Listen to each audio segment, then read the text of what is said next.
আমি দেখেছি এদেশের বহু মহিলা পর্দা করে, বোরখার মধ্যে 500 রকমের ফুল থাকে, কোমরের পিছনে একটা পিতা দিয়ে বেঁধে রাখে, কোমরের সাইজ বোঝা যায়।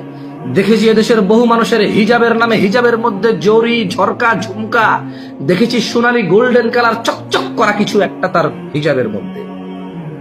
পর্দাসীন মহিলা আমি দেখেছি, আমি এদেশে পর্দাসীন মহিলাকে দেখেছি পর্দা করতে ভালোবাসতে, কিন্তু কালো বোরখায় পর্দা করবে না।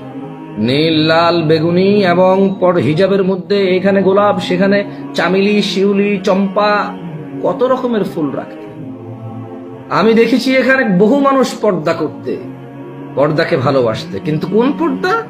তা বোরখা হতে হবে নাভির নিচে ফুল, বোরখা হতে হবে কোমরের পিছনে বাঁধা, বোরখা হতে হবে শরীরের সাথে লাগানো, বোরখা দিয়ে বোঝা যাবে শরীরের অবয়ব, অবকাঠামো।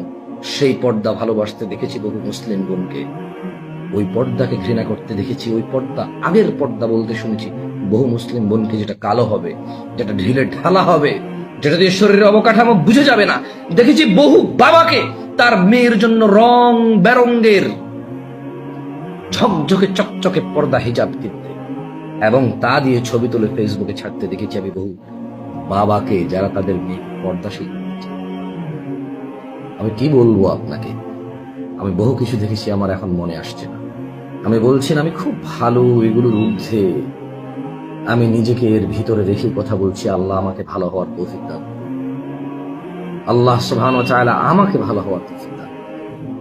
তিনি আমাকে ক্ষমা করুন, তিনি আমাকে ওই পর্দা থেকে আশ্রয় দিন যা কোমরে বাঁধে, যে বোরখার মধ্যে রং বেরঙ্গের জড়ি থাকে, রং বেরঙ্গের ফুল থাকে, যে বোরখায় শরীরের অবকাঠামো বোঝা যায়।